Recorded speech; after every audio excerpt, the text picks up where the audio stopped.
जैसे ही आज की फिल्म की कहानी शुरू होती है, एक गांव दिखाया जाता है जहां बहुत सारे लकड़हारे रहते थे और उनमें से एक बूढ़ा आदमी था जिसकी सभी लकड़हारे बहुत इज्जत करते थे और उस बूढ़े आदमी की सभी बातें भी मानते थे। एक दिन उस गांव का सैफ सभी लकड़हारों को अपने घर बुलाता है खाने पर और उन सबके लिए खाना बनाता है। लेकिन फिर वो बूढ़ा आदमी कहता है कि मुझे जरा काम है, मैं कुछ देर बाद आता हूँ, तुम लोग तब तक खाओ और मजे करो। लेकिन कुछ देर बाद जब वो बूढ़ा आदमी वापस आता है तो देखता है कि उसके गाँव के लोगों को किसी ने बुरे तरीके से मार डाला है और उन सभी लोगों के गले कटे हुए हैं। वो बूढ़ा आदमी ये सब देख ही रहा होता है कि तभी वहाँ पर एक अजीब सी शक्ल का आदमी आता है और उस बूढ़े आदमी को मारने की कोशिश करता है। लेकिन वो बूढ़ा आदमी वहाँ से भाग जाता है। लेकिन वो अजीब सी शक्ल का आदमी उस बूढ़े आदमी का पीछा करता है और फिर वो उस बूढ़े आदमी को पकड़ लेता है और उसको भी मार देता है। उसके बाद हमें एक दूसरा शहर दिखाया जाता है जहाँ पर एक पुलिस स्टेशन होता है और उस पुलिस स्टेशन में क्रिमिनल बच्चों को ट्रेनिंग दी जाती है ताकि वो फिर से क्रिमिनल ना बने और कोई भी बुरा काम ना करें।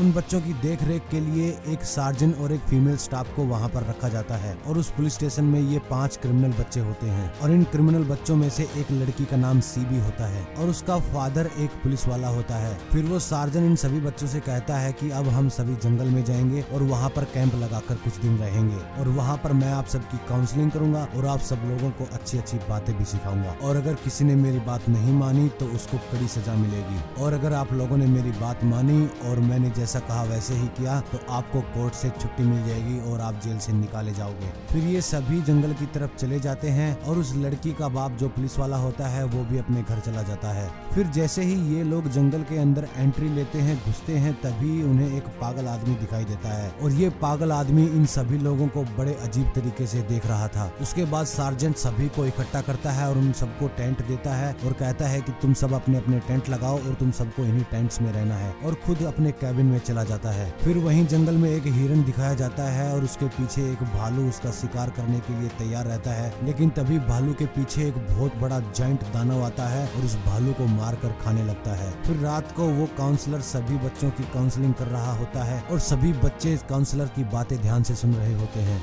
लेकिन तभी वो पागल आदमी वहाँ पर आ जाता है और अजीब हरकतें करने लग जाता है। फिर वहाँ पर सार्जेंट आकर कहता है कि इससे घबराओ मत, ये इसी जंगल में रहता है। फिर सार्जेंट उस पागल आदमी को वहाँ से भगा देता है और सारे बच्चे अपने अपने कैंप्स में चले जाते हैं। अगले दिन सार्जेंट और काउंसलर सभी बच्चों को लेकर ट्रैकिंग पर जाते हैं और दूसरी तरफ उस पागल आदमी को दिखाते हैं जो चेस खेल रहा होता है और कहता है कि नाउ इट्स माय टर्न, यानी कि अब मेरी बारी है। दूसरी तरफ ट्रैकिंग करते हुए बच्चों में से 2 बच्चे काफी थक जाते हैं और वो वहीं पर रुककर रेस्ट करने की सोचते हैं। लेकिन उनमें से 2 बच्चे आगे चले जाते हैं जंगल को एक्सप्लोर करने के लिए और फिर जंगल में चलते चलते उन दोनों को एक बैल का सर मिलता है और फिर उनमें से एक बच्चा उस बैल के स्कल में से सींग निकालकर उस सींग को अपने साथ ले आता है। उस सींग के साथ दोनों लड़कों के वापस आने पर उनमें से एक लड़की कहती है कि तुम्हें ऐसा नहीं करना चाहिए था, तुम्हें इस सींग को वापस नहीं लाना चाहिए था और उनका सार्जेंट भी उनको डांट देता है और उनको वापस भेज देता है। दूसरी तरफ उस पुलिस वाले को दिखाया जाता है जो कि सीबी का पापा होता है और वो एक महिला से बात कर रहा होता है। महिला उसको बताती है कि पहले भी काउंसलिंग के दौरान उस जंगल में एक बच्चे की जान चली गई थी और ऐसा इसलिए हुआ था क्योंकि उनके सार्जेंट ने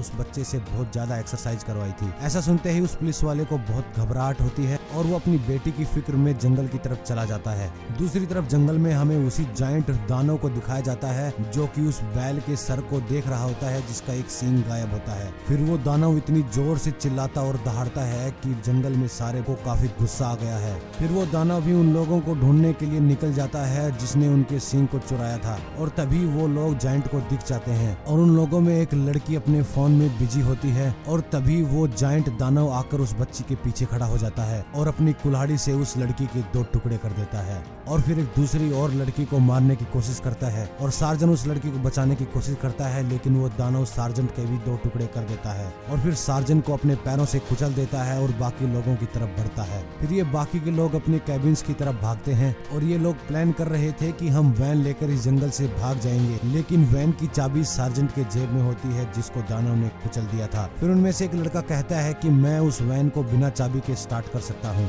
और फिर वो सारे लोग डरते हुए वैन की तरफ बढ़ते हैं लेकिन उस लड़के से वो वैन स्टार्ट नहीं हो पाती। तो फिर वो काउंसलर सभी बच्चों को फिर से कैबिन में ले जाती है और तभी वहाँ पर वो दानव दानव आ जाता है और उनकी वैन को उठाकर वहाँ से ले जाता है ताकि वो वहाँ से भाग ना पाए। और फिर वो दानव इन लोगों का बाहर आने के लिए इंतजार करता है कि कब वो बाहर आए और कब मैं इनका कत्ल कर दूं। लेकिन तभी वहाँ पर वो पागल आदमी आ जाता है और वो भागता हुआ उन लोगों के कैबिन की तरफ आता है। ऐसा देखकर काउंसलर उस पागल आदमी को कैबिन के अंदर बुला लेती है। फिर वो पागल आदमी आकर उनसे कहता है कि ऐसा नहीं हो सकता कि तुम लोगों ने उस दानव के साथ कोई छेड़ नहीं की हो, उसको ऐसे ही गुस्सा नहीं आता। तभी उस पागल आदमी की नजर उस सींग पर जाती है जो वो बच्चा चुरा कर लाया था और उस सींग को देखकर पागल आदमी कहता है कि हाँ, मैंने कहा था ना कि तुमने कुछ उसके साथ गलत किया है। और फिर वो पागल आदमी उन सब बच्चों को एक स्टोरी सुनाता है कि 100 साल पहले एक गांव में एक आदमी रहता था और उस आदमी के घर पर एक ऐसा बेटा पैदा हुआ जिसको जायंटिज्म था, मतलब कि उस बच्चे के बॉडी पार्ट्स बहुत जल्दी ग्रो करते थे और इसी बीमारी के कारण उस बच्चे से कोई दोस्ती नहीं करता था। तो फिर उस बच्चे ने जंगल में एक छोटे बैल के साथ अपनी दोस्ती कर ली और फिर धीरे धीरे वो बच्चा बड़ा दानव बन गया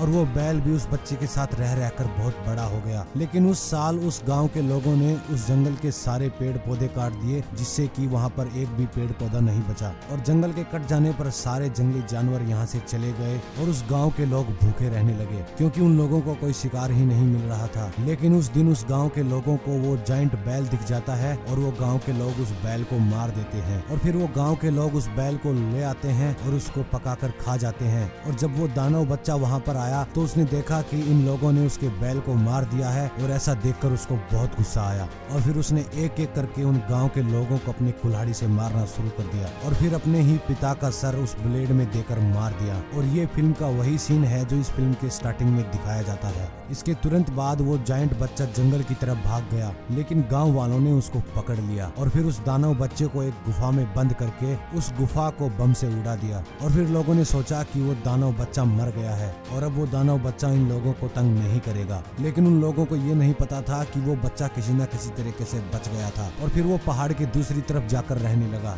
और वहीं पर धीरे धीरे और बड़ा होता गया। वो दानव बच्चा उस गांव की एक लड़की को भी पसंद करता था लेकिन वो लड़की उसे नफरत करती थी और इसीलिए वो दानव बच्चा अपने बैल की कब्र के पास बैठा रहता था। और अब तुम लोगों ने उसी बैल का सींग चुरा लिया है तो उसका गुस्सा आना तो लाजमी है और इसकी सजा वो तुम लोगों को जरूर देगा। ये सब सुनकर उन बच्चों में से एक बच्चा उस सींग को उठाता है और बाहर जाकर उस सींग को फेंक देता है और कहता है कि ये लो दानव तुम्हारा सींग और हमारी जान छोड़ो। और ये सब कहकर जैसे ही वो बच्चा घूमकर अपने कैबिन की तरफ जा रहा होता है पीछे से वही दानव आ जाता है और उसकी तरफ उसी सींग को फेंकता है और वो सींग उसके पेट में आर पार हो जाता है और वो बच्चा वहीं मर जाता है। ये देखकर बाकी सारे बच्चे भी डर जाते हैं। फिर वो पागल आदमी इन सबको बताता है कि उसने मुझे अभी तक इसलिए नहीं मारा कि मेरी शक्ल उस लड़की से मिलती है जिसे ये दानव प्यार करता था। दूसरी तरफ वो पुलिस वाला भी अपनी बच्ची से मिलने के लिए जंगल पहुंच जाता है और जंगल में पहुंचते ही वो सार्जेंट की बॉडी देखता है जो कि कुचली हुई है। ये सब देखकर वो समझ जाता है कि यहाँ पर कुछ तो गड़बड़ है। फिर वो पुलिस वाला बड़े टावर पर चढ़ जाता है और अपनी पुलिस की टीम को वहाँ पर बुलाने की कोशिश करता है लेकिन वो मैसेज पुलिस स्टेशन की बजाय एक बार के रेडियो में पहुंच जाता है और बार के सभी लोग उस मैसेज को सुन लेते हैं। दूसरी तरफ वो जायंट बहुत ही गुस्से में उनके कैबिन को तोड़ने की कोशिश कर रहा होता है और फिर उस कैबिन को तोड़कर वहाँ पर एक बच्ची को उठा लेता है और उसको जोर से जमीन पर देकर मारता है जिससे उस बच्ची की वहीं पर मौत हो जाती है। लेकिन तभी वो फीमेल काउंसलर उस दानव की आंख में गोली मार देती है और उन सब लोगों को वहाँ से भागने का मौका मिल जाता है। वो सब लोग वहाँ से भाग ही रहे होते हैं कि तभी वो पागल आदमी आकर वहाँ उनको रोकने की कोशिश करता है और कहता है कि मैं तुम लोगों को यहाँ से नहीं जाने दूंगा। फिर उनमें से एक बच्चा उस पागल आदमी को रोकने की कोशिश करता है जिससे कि पागल आदमी उस बच्चे को शूट कर देता है और वो वहीं मर जाता है। तभी वहाँ पर दानव आ जाता है और ये सब देखकर उन लोगों की तरफ अपनी कुल्हाड़ी फेंकता है लेकिन वो कुल्हाड़ी गलती से उस पागल आदमी के सर पे लगती है और उसका सर कट जाता है। फिर इन लोगों को एक मौका और मिल जाता है। फिर ये सभी लोग उस पुलिस वाले की गाड़ी में बैठकर वहाँ से निकलने की कोशिश करते हैं। वो पुलिस वाला गाड़ी के पीछे रहता है और पीछे से उस दानव को शूट करने की कोशिश करता है ताकि वो उनको ना रोक पाए। लेकिन तभी गाड़ी का बैलेंस बिगड़ जाता है और उनकी गाड़ी एक पेड़ से जाकर टकरा जाती है। फिर वो सारे गाड़ी से उतरकर ब्रिज की तरफ दौड़ने लग जाते हैं लेकिन उनका पीछा करते हुए वो दानव भी ब्रिज के पास पहुंच जाता है और वो उनको मारने की कोशिश कर ही रहा होता है कि उस बार के सभी लोग बंदूकें लेकर वहां पर आ जाते हैं और उस दानव को शूट करने लग जाते हैं और फिर उस दानव को चारों तरफ से गोलियां लगनी शुरू हो जाती हैं और उस दानव का बहुत सारा खून बहने लगता है और जिससे वो दानव अपना बैलेंस खो देता है और जाकर नदी में गिर जाता है और डूबकर वहीं मर जाता है। उस दानव को मरता हुआ देखकर सभी लोग खुश हो जाते हैं और वो पुलिस वाला भी बहुत खुश हो जाता है क्योंकि उसने अपनी बच्ची को मरने से बचा लिया होता है। लेकिन वो मरे हुए लोगों के लिए भी काफी दुखी होता है और इसी के साथ ये कहानी खत्म हो जाती है। तो दोस्तों, आपको आज की कहानी कैसी लगी हमें कमेंट बॉक्स में जरूर बताना, और अगर आपको हमारी वीडियो अच्छी लगी हो तो वीडियो को लाइक जरूर करना, चैनल पर नए हैं तो चैनल को करना सब्सक्राइब। मैं आपसे मिलता हूँ एक और नई कहानी के साथ अगली वीडियो में, तब तक जय हिंद।